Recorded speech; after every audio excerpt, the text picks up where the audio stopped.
Well, good morning everybody, and welcome back to the channel. Today I wanted to do a little bit of a test. You can see up there, I have a GoPro set up, and this is a test kind of to see how the new mounts that I have, or particularly the magnetic mount, because that one, this one is going to be going away. I'm going to replace that with a magnetic mount. I just don't care for the way this holds the phone. But I had a few questions as to how stable this thing is. You know, does it bounce around? Is there a lot of movement? So I thought I'd do a little split screen action for you guys here. We'd go for a drive down maybe a bumpy or heavy road. Obviously, it's not going to be off-road, so it's not like we're going to be, you know, going over a bunch of deep ruts and stuff like that. But we are going to hit, let me back out of here. We are going to, almost ran over the car behind me. You could see go by right there. That was the neighbor. But anyway, we're going to, that would have been a bad start to the video. We're going to do a little test. We're going to see if indeed that bounces around at all. It's going to be rather smooth here in the start. And I'll tell you, I really do like the angle that we get out of this too. It's pretty cool.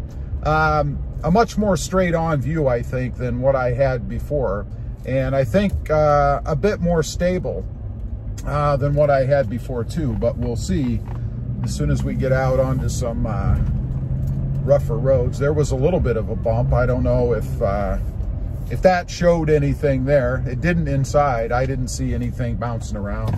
Matter of fact, I'm probably getting more bouncing on the GoPro up there than I actually am inside on the iPhone magnetic mount that I have. Okay, we're going to take a bit of a bump here.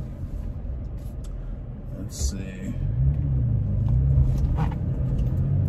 There we go. There's a little bit firmer bump, I guess. And then just some ruts and things. And I am going to intentionally try to hit as many of the bumps and things as I can through here. So I must say, I have been impressed myself with the way that this thing holds so far. And hopefully, a little side note, you can see as I move around in the truck how many bumps and things there are that we go over. This area is not exactly known for its smooth roads, I think, so you'll be able to tell.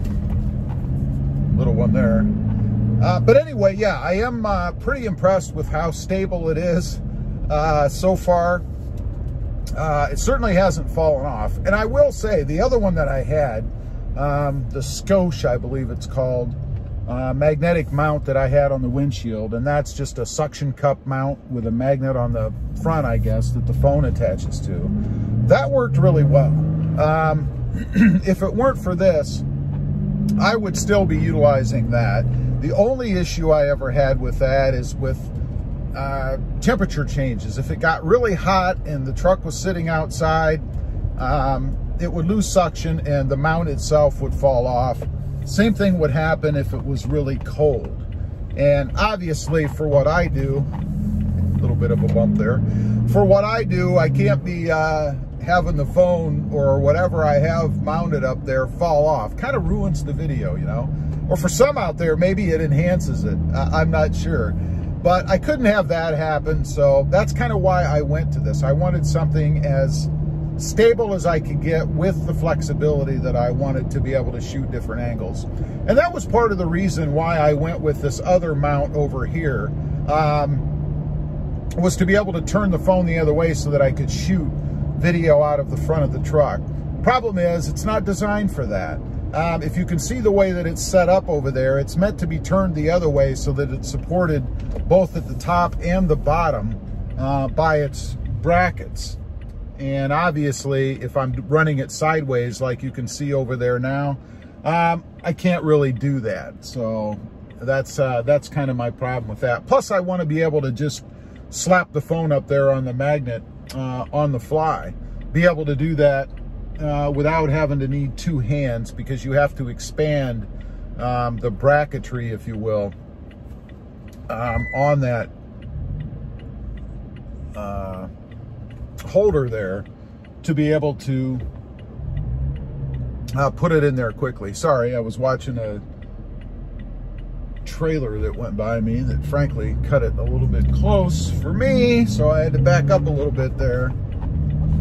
All right, here we go. We're on a bumpier road now. It's a higher speed road, so we're going to get up to higher speed here as well and see how it goes hitting the bumps. We are going to cross some railroad tracks too, and then we're going to get onto a really crappy road. So I'm going to just kind of drive here for a minute, let you guys take a look. So far, this thing is rock solid. I really haven't seen it move at all. And you know, that's a testament to it, I guess, because it is a multi-point connection, if you will. It has the bottom part of that bracket, that holder, that tightens down on the ball, and then it has the top part of the holder that tightens down on the magnetic part of the rest of the bracketry. So pretty good design. I'm pretty happy with that too. And it gives you maximum flexibility. I mean, that thing pivots on 2 points. So if you can't get the phone the way that you want it, then I think you probably should just use your hand. I don't know. So far, so good. We're traveling, just so you guys know, now we're going to slow down because we got a copper up here, at about 53 miles an hour. Here's a bump for you.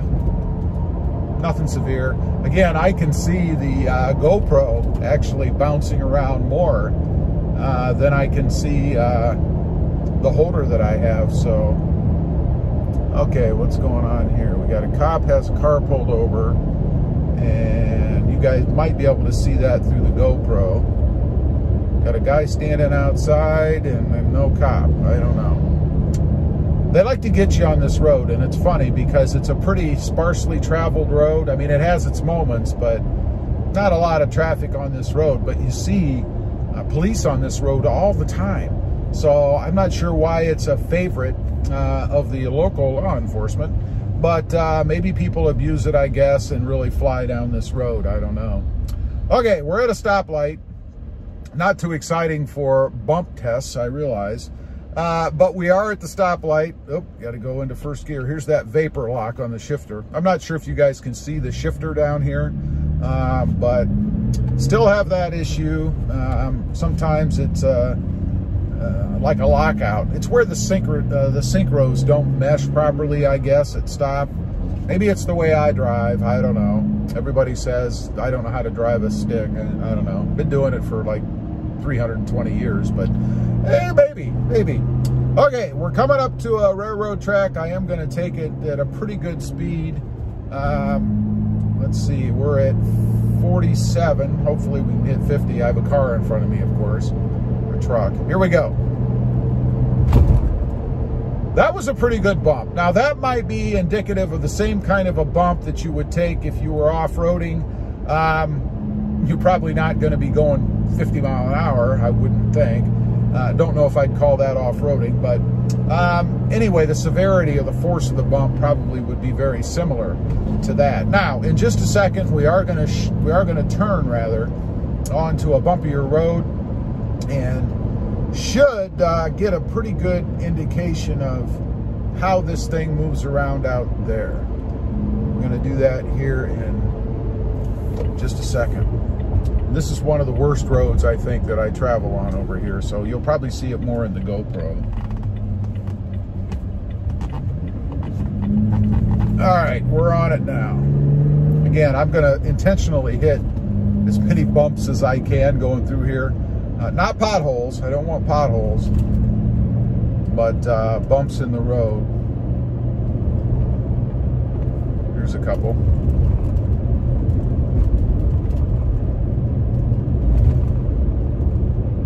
There, you guys can see hopefully a little bit of what it's like. It's not a horrible road. It would be equivalent to probably a fairly smooth off-road trail as far as that goes. A few more.